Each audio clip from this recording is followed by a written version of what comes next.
I'm going to use all the time I need, so I'm just going to start here. And everybody will step in, because the intro is less interesting than the rest of the story. So thank you for being here. This is going to be a crash course into self-organization. I have the quite unique opportunity to work at a company without managers. It's a company of 25 years old, never had a single manager, and will never have one. So everything was all about self-organization, as much autonomy as possible in each of the teams. And for me, it's very interesting, because when I stepped into this company, I had all kinds of ideas about that, and most of them did not turn out to be true. So I'd like to take you along. I'd like to help you understand, hey, what are the benefits, what are the costs, because there's also costs, there are drawbacks. So I'm going to make it an honest and transparent story. If you have questions in between, feel free to raise your hand, because I think mid-story, they're always nice to also attend to. So feel free to do so. Thank you. And then my clicker does not work anymore. That's not nice. Let's see. Yes, we got it to work again. It's a self-organizing clicker, I guess. So why are we self-organizing? Well, that's interesting to think about, because there are many companies that are talking about some kind of self-organization in teams. And it's become a thing that we just parrot. So everybody says, hey, we want to be self-organizing, and we have to do that because we become a better performing company. That's mostly the drive behind it. But if you think a little bit more about, well, actually, what is the relationship between self-organization and performance? I think there's a bit more to it. And it's about this. This is the Kneffen model. And the Kneffen model tells you something about how you're dealing with complexity. So IT is an increasingly complex area that we're working in. And in such a complexity, you cannot actually expect people to follow a chain of command with communication barriers in place, with communication delays, with people having less and less context as you move up the chain, to make all these complex decisions, which are everyday decisions. They're being made in the team constantly. So if you look at dealing with complexity, in the clear zone, you have very clear relationship between cause and effect. So everybody can understand it, everybody can observe it. In such a zone, things are also really predictable. That means in such a zone, if you use a chain of command, that's fine. If you're replenishing a supermarket, this is something that's actually in the clear zone. You look at how much is used, you look at how much you predict is being used, and this is something we can actually follow the chain of command for. However, this is not where most IT development is. Some of IT development is there. Some of the algorithms you use have been so well established in such a mature context. Some of the IT principles are there. But most actually are in complicated or complex. So in complicated, there is still a relationship between cause and effect. But it's really hard to understand. So you need an analyst, you need an expert, you need somebody who has done it before multiple times. This is already becoming interesting. Somebody who has done it multiple times. Usually, a manager cannot suffice that need.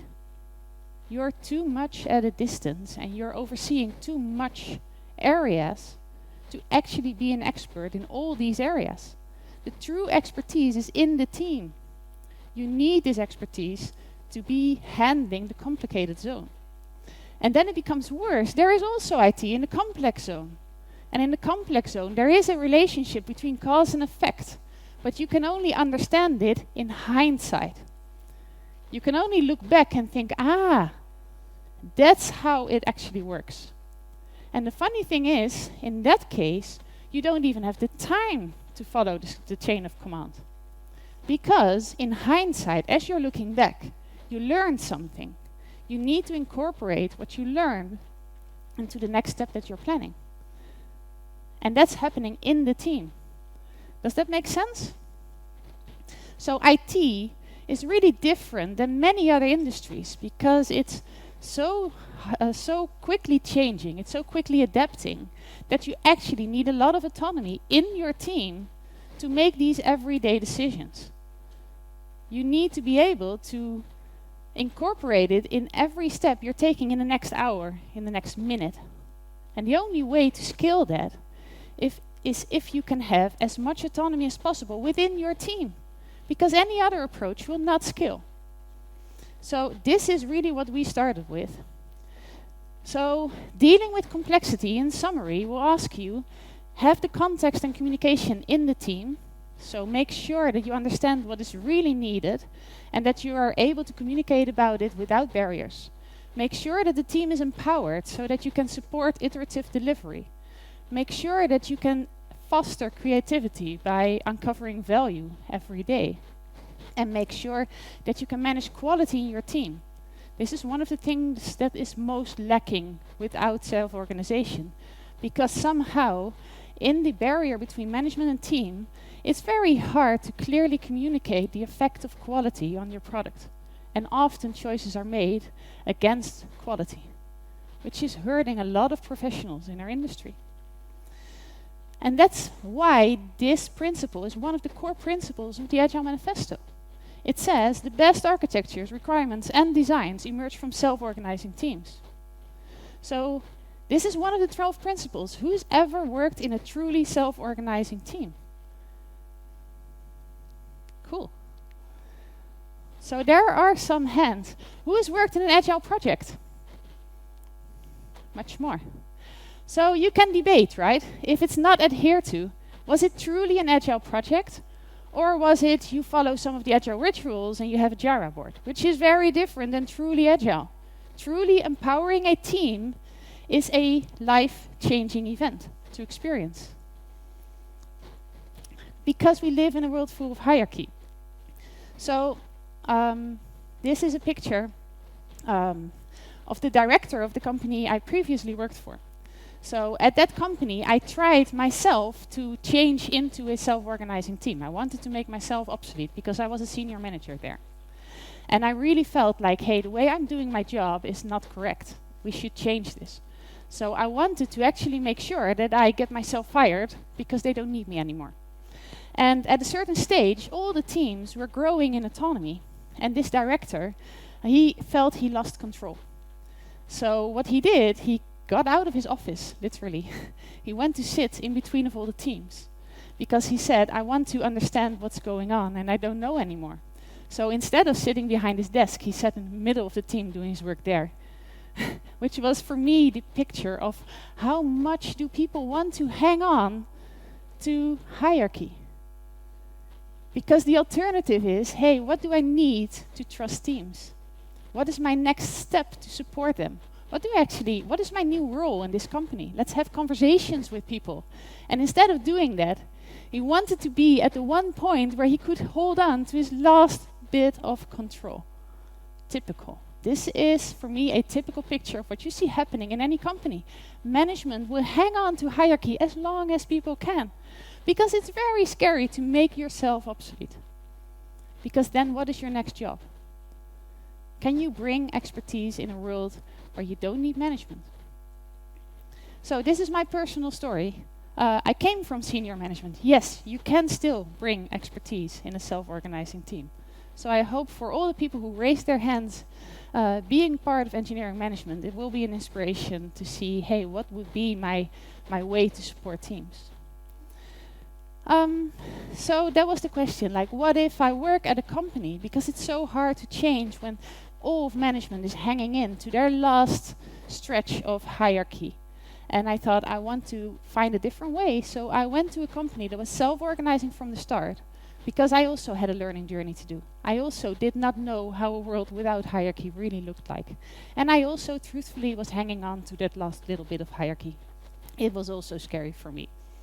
So I found Schubert Phyllis, which is this company where they always said, we want to work with experts in the lead. So these 3 people founded the company and they said, we want to do something different because nobody in IT is happy. Not the engineers and not the customers. Everybody is being overpromised. Everybody of the developers then ends up into what we call death march projects, where because of the overpromise of people who are not going to build it, the people who are building it are doing late nights, stressful projects, and are not able to actually put in their expertise as they would like it, because they have to incur technical debt. They have to make decisions they would not want to take. And they said, we want a different world. So we're going to start a company where the power is at the experts, not with the managers. So that's what they did. And then they took some inspiration from sociocracy, holacracy, and management hierarchy. So what sociocracy will bring us, and we kind of mixed and matched it, it will give us an alternative decision model. It will allow us to have decisions at the lowest point in the company possible. Then holacracy will give us a distributed authority. So every unit that carries the work, that is responsible for the work, now also has the authority to make decisions about their own work, which is very logical.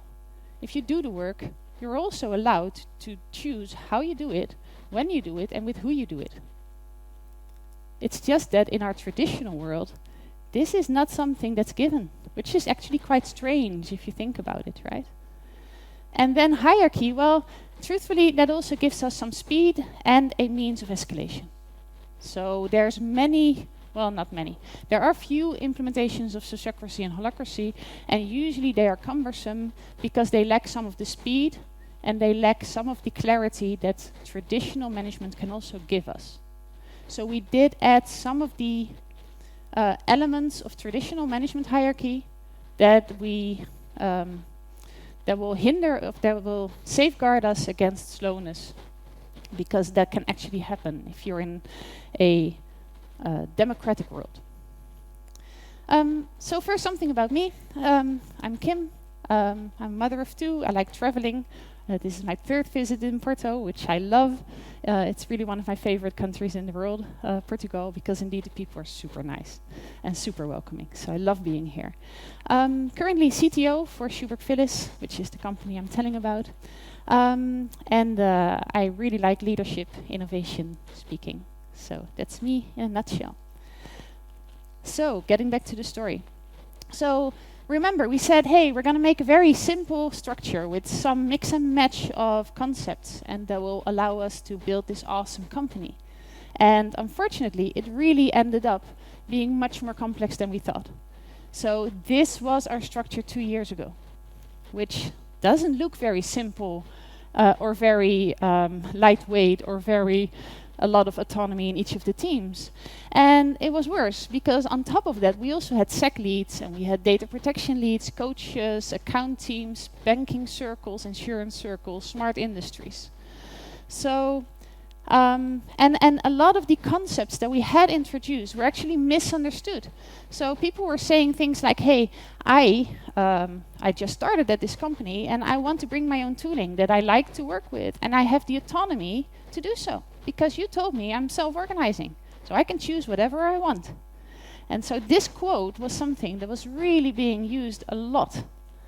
And that was funny, because that's not how it's meant to be. Self-organizing still means that you're organizing. It still means that as a team, you're making decisions. It doesn't mean that everybody can just do what they want, because that's non-organization. And that's chaos. That's not what you want. It's not the same thing. So it doesn't mean that you have the freedom to do whatever you want. So a world without hierarchy still has leadership and structures. You need leadership and structures to rely on, because you're an organization. You need to be organized. Organization means leadership and structure. It just means that it's not coming from traditional management hierarchy.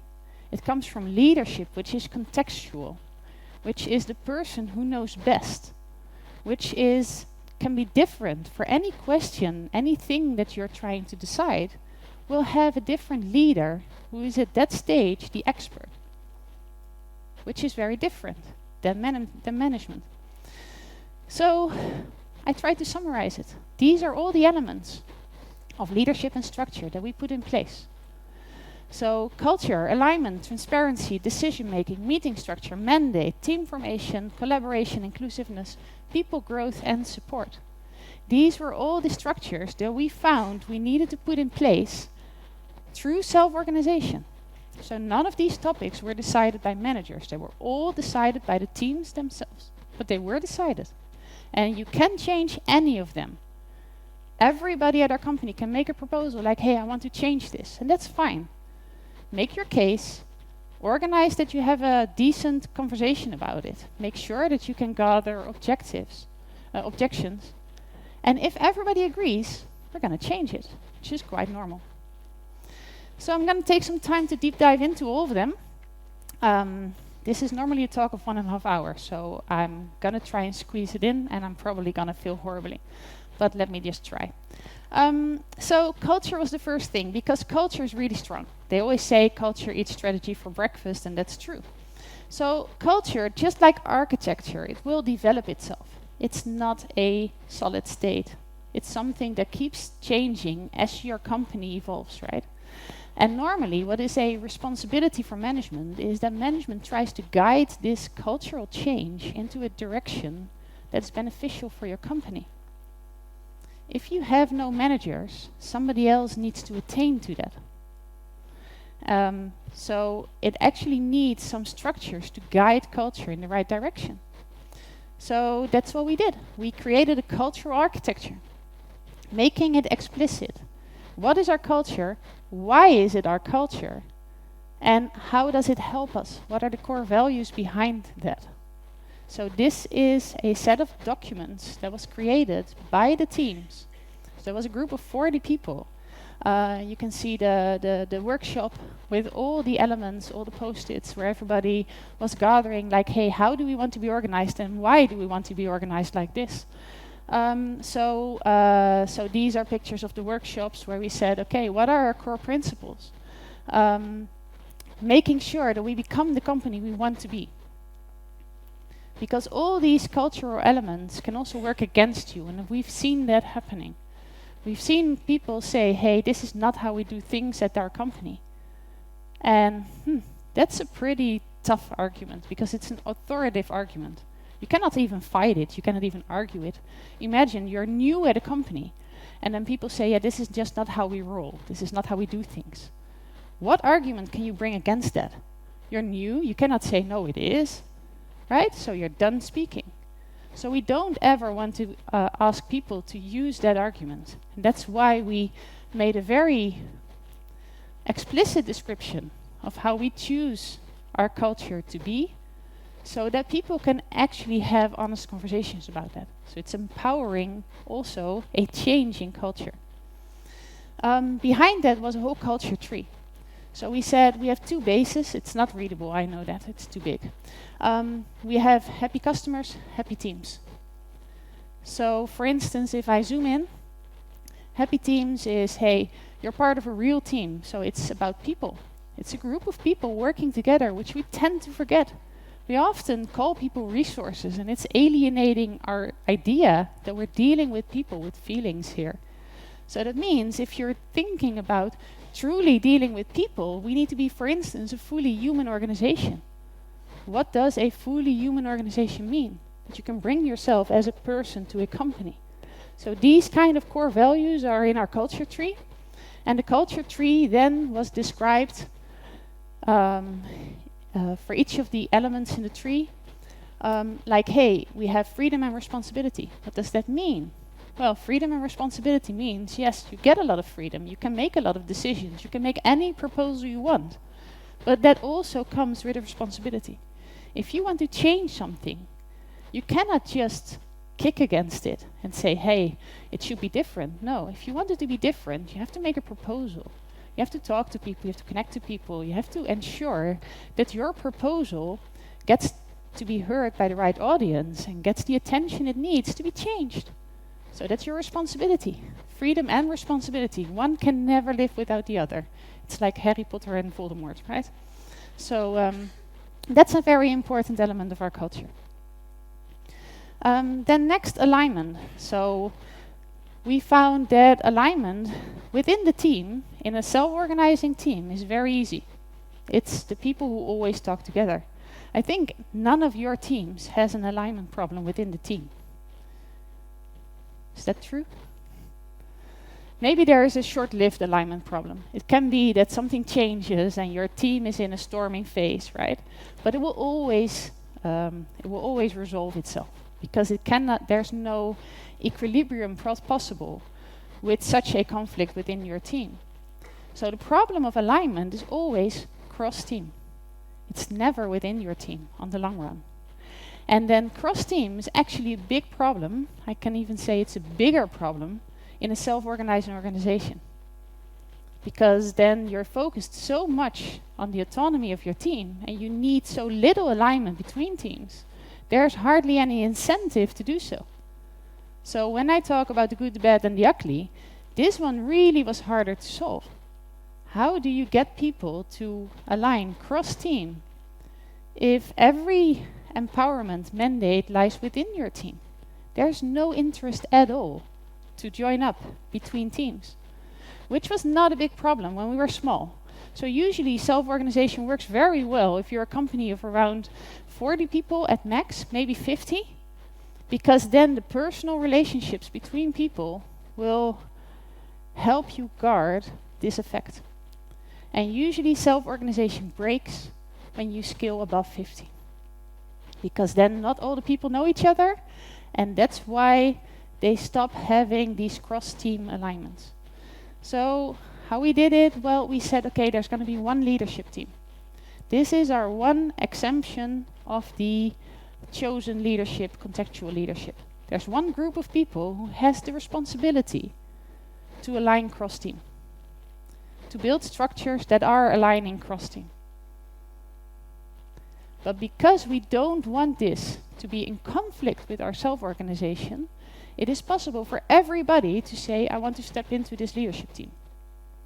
And there's a process to get yourself into this council. And this council is responsible for cross-team sales and business development, for quality, trust, so having shared solutions that make us able to standardize, to accelerate, to deliver quality. They also are responsible for a part of recruiting, so it's always as little as possible. So for instance, when there's a question, 2 teams did business development and they both did very awesome job. So 2 teams need a team of 20 people to start actually delivering it. We don't have 20 people. We can only choose 1. That's really hard in a self-organizing context, because both teams worked to actually develop to this opportunity. It's really hard to say yours is better than mine. So it's nice that there is some kind of mediation in this process. Like, hey, what can we do to actually maybe manage both? What can we do to maybe delay one? And this is typically a process where they will help in, where they will kind of guard in. It's not something that they will do on their own. It's always in combination with the teams that are involved. So that's the one leadership team. It's called the SVP Council, so we use the name of Star Wars. It's nice. And then we have a whole bunch of circles through that. So these are all our teams. These are all really autonomous units. But we also need cross-team alignment, and we want the council to be as thin as possible, because otherwise it really starts to look like management, and that's what we don't want. So that's why we have circles, and circles are made of people who are in these teams, who have a role beside their place in a team. So everybody at the company can jump into the people circle, the marketing circle, the innovation circle, finance circle. There's a bunch of things that we need to handle cross-team, and it's handled by the people, with people who have an intrinsic motivation to start solving this. Circles are, they can come and go.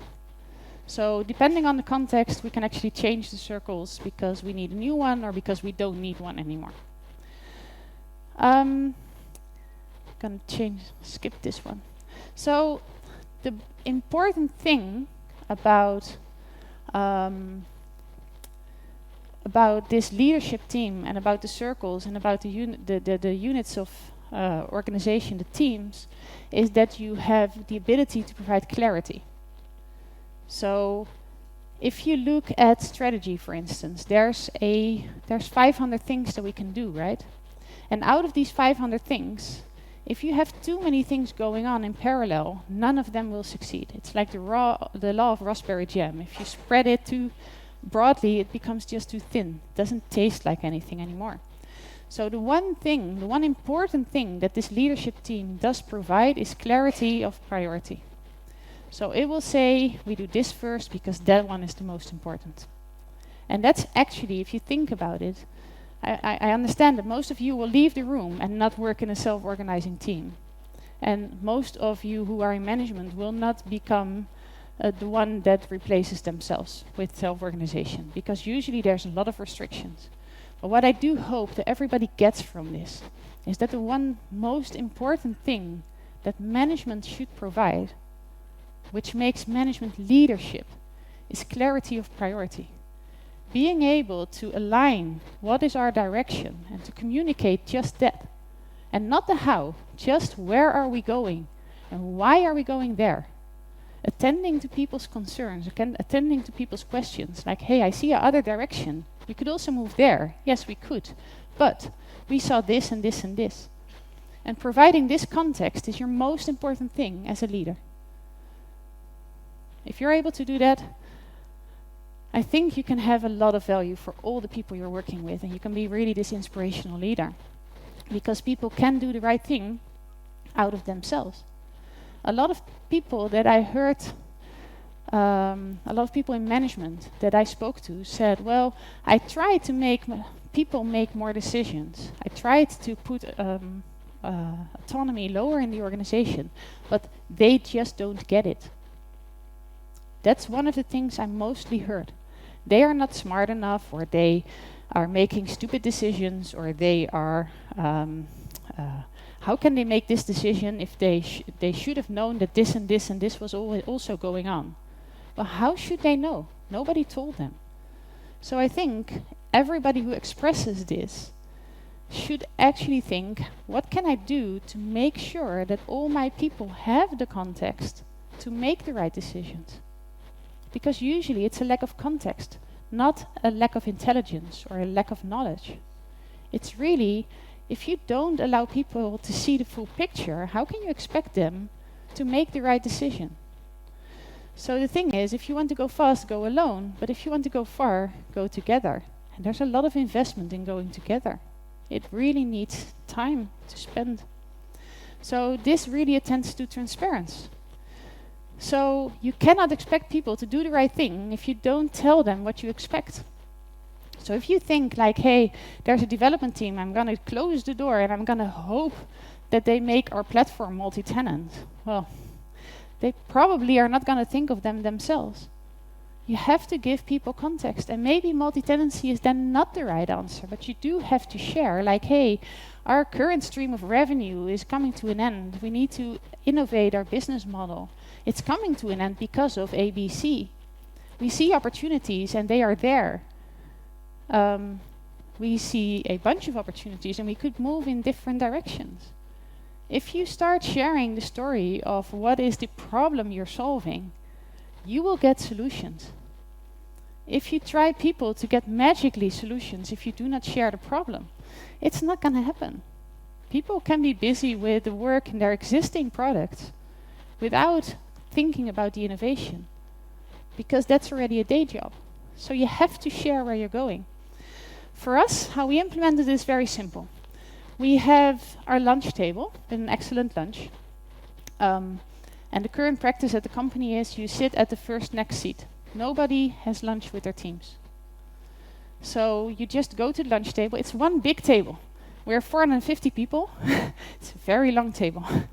We even did a renovation in the building to allow the table to become more lengthy, because we wanted to keep this core alignment principle in place. So you just sit at the next seat and you have conversations with the people around you. So we work at the office quite often, And that means that every day you have conversation with around 5 people, which are people from different teams. And you get a lot of context. So that is one of the core principles how we share, is we make sure that people connect with people. And people who are passionate, people who are really intrinsically motivated to be the best they can be, they will start sharing cool things. And it's not the only layer. We also have this principle of transparency. All meetings are open. I can step into the meeting of any team I want. I'm invited to each and every one of them, if I want. All minutes are published. I can read what's going on in any team, in any circle, also in the leadership council. I can join the leadership meeting, if I want, as a fly on the wall, at any time, which is cool. So I can know what's going on, I can know what's being discussed. All content is shared. Every plan, status, P&L, everybody has full insights in the financials. We can see each other's salaries, we can see each other's appraisals. So it's fully transparent. We know what's going on at the company. We know where we're spending our money. We know where we're getting our revenue. We know what teams are underwater. We also know what teams are working too hard. Everything is transparent. We also have a lot of internal meetings, such as Failure Cafe, Tech Tuesday, bi-monthlies, where we make sure that we align between each other. It's very informal setting. Everybody can join who wants. It's not mandated, but if you feel, hey, I want to do an innovation, I want to build this innovative data platform, well, you can join meetings which are kind of data expertise circles, and you can share your story. You can align with peers, and you can say, hey, let's build this together. So it's very easy to have access to expertise. Decision making, well, this one is truly different. We said, well, the cool thing is, why do you actually want diversity? You don't want diversity to meet a target. It's not that you need this one woman in the team to be safe. You want diversity because it has a value. And the value is that you're adding perspectives. You're adding different ways of thinking. You're adding, hey, what do you see, what I don't? And asking that question is the interesting question. So having better decision making is all about having the right context, having all the perspectives in your decisions. However, doing so means that we had quite lengthy conversations, and nobody likes these very lengthy meetings where we're going in rounds, because they're also quite energy draining. So it really led to slowness, frustration, suboptimal decisions. And what we found there is that there's a very big difference between democracy and consent. So for democracy, you need a majority, and the majority will say, I agree. And if you have that majority, you're fine. However, the bad thing about democracy is that you're leaving out potentially 49% of people who are not in agreement. And you're not welcoming their perspective to the table. They might see even 1%. One person in your team might see something that's going to save all your asses. Because it's that one insight that nobody else saw that is extremely valuable. This is outlier thinking. You want to incorporate this kind of knowledge in your decision making. So majority is not really the right metaphor for making decisions. There's no other option in politics. We cannot have a discussion with everybody, right? But in teams, there is a different option. What we have found is a method what we call consent. So everybody can make a proposal, and the one who takes the initiative to make the proposal kind of has the mandate to shape it. And then the question we ask the team, good enough for now, safe enough to try. It's a very different question. We're not trying to find the very best solution we could ever theoretically think of, because that's very time consuming. Because that is a question of ranking. Can I think of a solution that is a little bit better than yours? And that means that everybody in the team would have to do the work, because we have to find the very best solution that we could ever think of. And that's very time consuming, it's very slow. So that's not what we're doing. We're not aiming for perfectionism here. We're aiming for a solution that's good enough. That's all we need to achieve. Because if we spend all our time on one problem, we're not attaining to all the other problems. So the opportunity cost of this is just too high. Perfectionism comes at a price that's not nice. So what we did is we went for consent. As I said, the question is, you're asking good enough for now, safe enough to try, and there's a very big difference. Democracy is polarizing people. It's saying it's you or me that's going to be right. It's a yes or no, and the minority falls short of commitment because they said, I didn't choose this. However, in the sociocratic circle, they should think of a different word, you cannot pronounce it. It's about connecting people. It's about improving the proposal. So somebody comes with an initial proposal, and then the question is, can I add something that will improve it? If I can, we're going to do that. So that's why it's about connecting.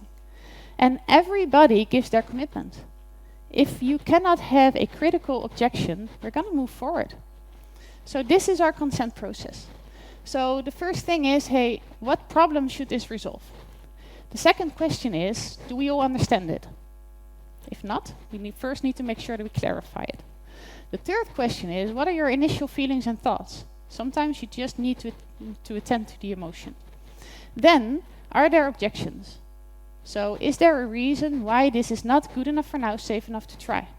So for instance, somebody wants to go to a different type of networking security. If we really don't trust that it provides the basic layer of security, there's a critical objection. Like, hey, I cannot make my promise to the customer if I cannot ensure it's safe enough. So we cannot make this step. We need to experiment in a different way. That's a clear objection. And there you can already get perspectives from people that we did overlook in the initial proposal. People with objections often see something that the others didn't. So that's where we get that in our teams. And then can we adjust the proposal so that the objection doesn't apply anymore? This is about improvement. Then next, are there objections to these adjustments? So the adjusted proposal, is that good enough for now, safe enough to try? If yes, we're going to do it. So that's the process. And in reality, this is it looks like a 7-8 step process. And it is, but it really goes quickly if you get used to it. The question, do you have objections, is really a good question instead of do you agree? Because do you agree means that you have considered all the alternatives. Do you have objections allows you to focus only on the proposal that is now on the table. So your scope is much smaller. It's a much easier question to answer.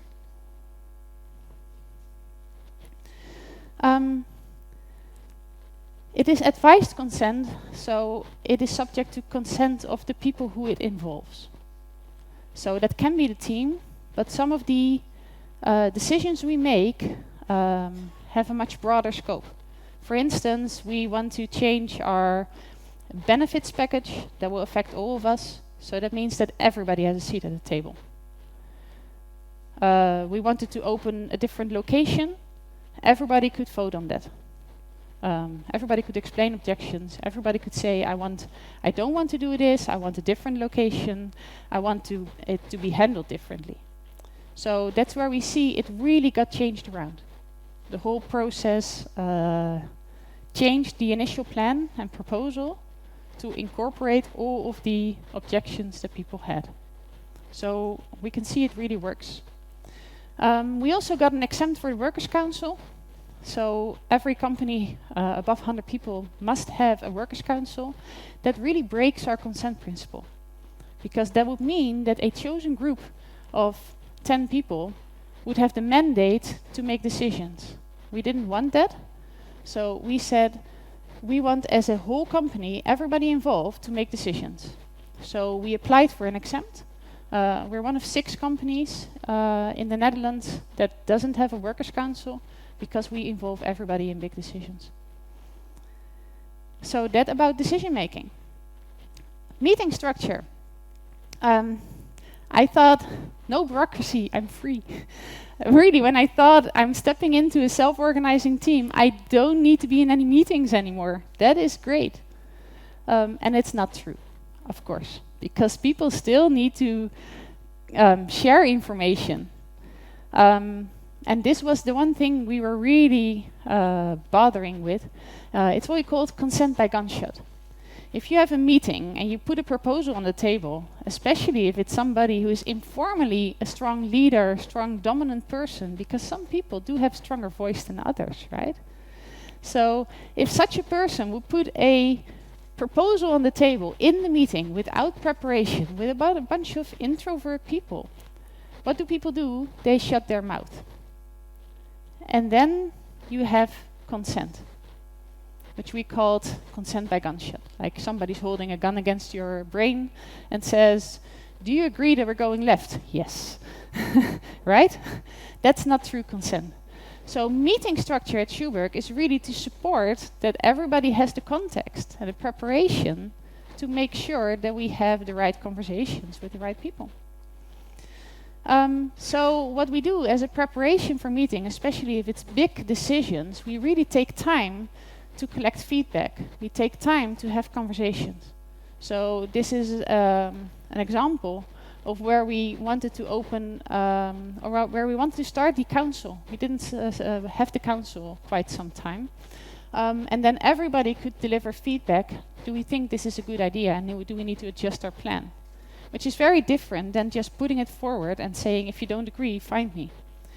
So the question, again, you will not leave this room being in a self-organizing team. But what you can do, both as a team member and a manager, is you can make sure that people actually have a voice in every direction, every decision you make. And giving people a voice means that you truly care, truly want to know what are their thoughts, what are their perspectives. Taking time to gather these is different than putting it in an email and saying, find me if you have any other thoughts. There's a big barrier to find you, right? So if you truly care, if you truly want to know what are people thinking, well, let them be the first to talk. I'm thinking we should maybe change the way we are building our pipelines. And I was curious, what are your thoughts on that? Let the other person first speak. Because the moment you are putting your proposal in, you're already anchoring your ideas. You're already saying, hey, this is my opinion, and every opinion that you now put on the table will be in conflict with mine. And you're a person in authority. So you don't want to have this conflict. So first ask, hey, what are your thoughts? Give people the opportunity to shine. Even if they have the same idea as you, it doesn't need to be your idea. Let it be their idea. That's so much cooler. Do you know how much self-confidence people will gain if you allow them to pick up this position? So this is what we do. We first gather a lot of feedback. We give people the time to think about it. You cannot expect people to instantaneously give feedback on things that are complex. So make sure that you always have a small agenda, some decent preparation. We have rotating leads, very concise minutes, because nobody ever reads them. You only need them to sometimes, when somebody is on holiday or something, to look back and see, hey, what was discussed? Having very concise minutes means you don't spend a lot of time on these minutes and you have time to have conversations. Hey, I read something there, can we have a cup of coffee on that? Do that instead of having lengthy minutes. They're also boring to read. And then capture the actions. So that's how we do meetings. We do have relatively few, so I'm relatively free. And then mandate. And mandate is really cool. So when I started working at Schuberg, they said, well, the teams have the mandate to make all the decisions themselves. And I came from a position of hierarchy I had been working at for 25 years, I guess, at that moment. So I was used to always having to ask the chain of command for a certain amount of approval. So at a certain moment when I was working there, there was a question of the customer and we wanted to actually say no. Because the way they asked us the question, we really could not make them a happy customer. Their thinking, their way of how they wanted us to do that was not a way in which we could ever be successful. Do you know these kind of questions? I see some people nodding. So the only thing we could do is say no. So I was calling somebody who was if I would have to say who is my manager, well, that person who was most the informal leader who was above me in the context. So I called him and I said, hey, I wanted to discuss with you. We want to say no to this question. It costs, I was working there for 2 months and it would cost us like 10 million or something. So I was kind of anxious about it. And I called him and I said, I want to reflect with you. So he asked me a few questions and then he said, well, my question to you is, do you want to reflect or do you want approval? And I said, well, actually, I want approval. It was scary. And then he said, well, I'm not gonna give you my approval. You have to make this decision yourself. This is what mandate at the team looks like. So yes, I can reflect with you, I can support you, I can help you, but I'm not gonna give you approval. I want you to make the decision. And this is a piece of choice that as a manager, also in a non-self-organizing team, you have to make. If people come to you with a problem, we're all problem solvers. So what do? We start giving people the solution. If you do that, that means that they do not learn how to self-make this decision. They do not have full ownership. The funny thing is, if you really make the decision yourself, you start being a lot more considerate about what you are incorporating in your decision. Because making this decision of 10 million on my name, what I can tell you is it felt very different. It felt very different than when somebody else signed off on it. So what I did is, it gave me the feeling like, okay, I want to give it a go. I want to tell the customer that there's no way we can succeed given the constraints they put on this assignment. We had this honest conversation. We sat down and we shared like, hey, if you change it, this, and of course we shared also the why. Why does it need to be different? Then we can succeed. They still said no. So we didn't go on. And then we came back from the meeting. And this is what my screen looks like. Cool, you made your own decision. I don't care that it costs us millions. It will be okay. So that was a cool action to do.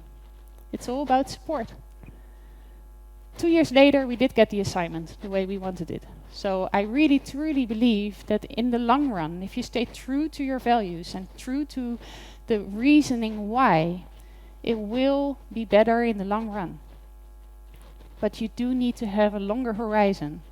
You need to make these decisions not for the profit and loss for this year, right? You need to extend your horizon. So I'm going to skip this because I don't have time. Mandate always is only within the advised consent. So every team has a certain scope for which you are responsible. So none of our teams can choose to start, I don't know, a farm with cows. It's not our business. So you have a certain scope, and within that scope you have full mandate, but it's also very clear where your mandate stops. You need to provide that clarity, again, also in traditional companies, because this is something that's often vague. Making clear what you can and cannot decide as a team is very important. Making clear how you can decide something outside of the team is even more important. How many people know how to change, for instance, I don't know, their cloud platform? If you are now on AWS and you really think you should move to Azure, or the other way around, do you even know who's the person you need to have that conversation with? If the answer is no, you have work to do, because that is a lack of clarity of structure. You need to be able to have the conversation with the right person. And that's one of our principles in Mandate. Team formation. Well, quite easy. Teams choose their members, and members choose their teams. It's a two-way streak.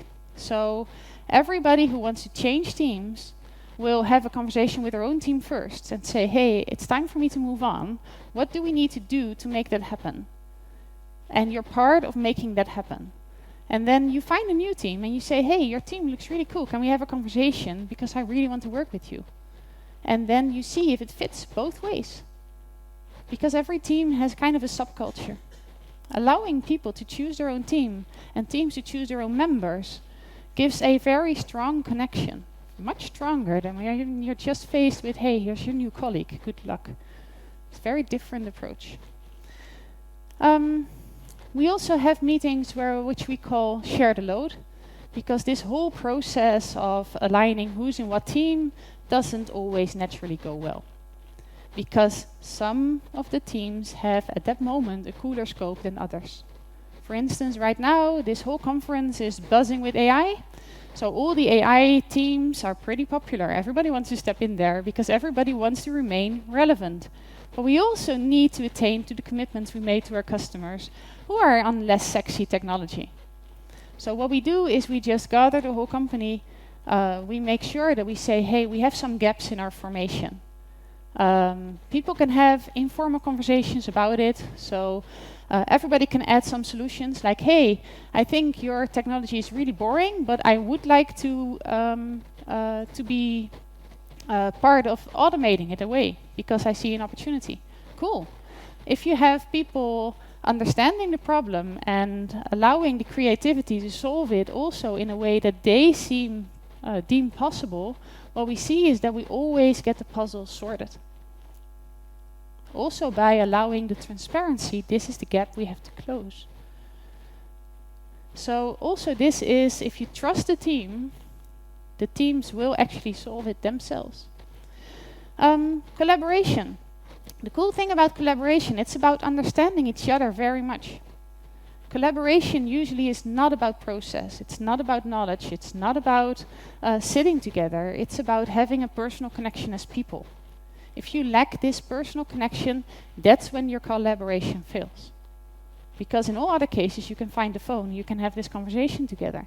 So what we do is we have quite some structures that can help make these connections. This is an example, this is an exercise called Belbin. Belbin has some personality types. And what we did is, everybody has 2 or 3. And we kind of used a questionnaire to find everybody's personality types, and then we mapped them into a total structure. And what we found here is that there were very few people who were monitor evaluators. That's the ME thing. And there were also quite few people who were, there was another one, that was scarce. But there was, coordinator. Because it's a bit hindered, this picture, because these 2 people were actually the customer and they were not so much involved in the team. So they were on the picture, but it's not the same thing. So the person who was called JN, which is Jordi, he always felt, I'm very alone in making sure that the projects are well planned and that we keep making progress. Because making progress was really a task of the monitor evaluator and the coordinator. So this kind of revealed that. And what we then did is we sat down with the team, hey, who is okay? It's not your first personality, but who is okay to play this role? So 3 people volunteered and said, okay, I'm going to make my best effort to make sure that I act as a coordinator, monitor, evaluator. So in this way, also in a self-organized way, people volunteered and they voluntarily said, I'm going to make sure that we don't have too lengthy discussions and that we make decisions. And it really resolved the problem. Training and feedback is very important if you have a self-organizing team. Everybody will only learn from each other and the team will have to guard a healthy climate themselves. If you want decision-making in the team, everybody needs to feel safe to have a voice. So the only way to do that is to make sure that you're very good at feedback. So people get a lot of feedback training. I have a time problem, which I anticipated. So I think I should skip some. I'm sorry for that. Because the main thing I do want to attend to is support. Because for me, this is the one thing that I really, no, there's multiple things that I really uncovered making this journey. But one of the things that is really in my heart is the amount of support that we have to give people if you're in self-organizing teams. So vulnerability, courageous leadership is about taking a risk. all your actions, decisions, and opinions are your own. And if I got to think about it, in an organization where there's management, usually there's a lot of shielding, a lot of protection for what your own ideas are, because there's always somebody else who will give you approval. There's always somebody else who will have responsibility, who will have even accountability. And that's very different. It's very easy to say, oh, I never agreed with AWS, we should switch to Azure. It's very different leading that journey and being confronted with people who don't want to go there and having to attend to them, being confronted with the costs of that, with estimations going wrong, because they always go wrong, right? With people who are quitting because they don't like the new direction. Being confronted with all these effects really is a vulnerable thing, because now all these things are you as a person. You cannot point to somebody else. So different. So being there is the answer. If you look at, I started with the question, hey, what is your new place as a manager? Being there. Because people need a tremendous amount of caring and support to actually be this best version of themselves. Having conversations about that is the most important thing you can do in a new world.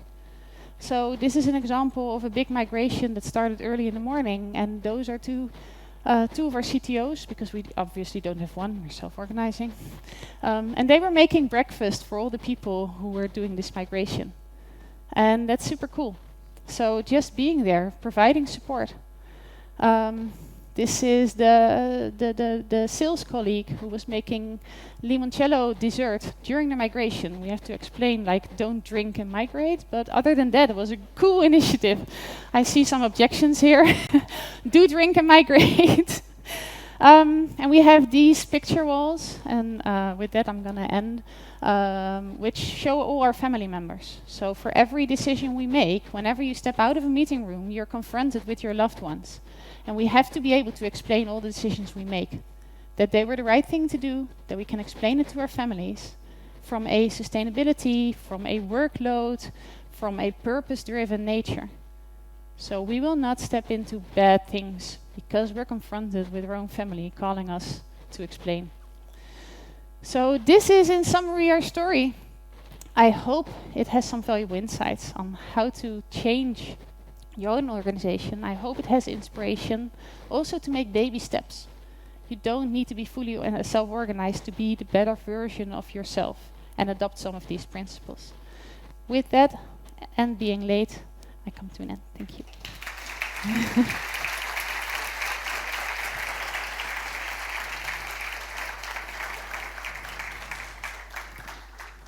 Thank you so much.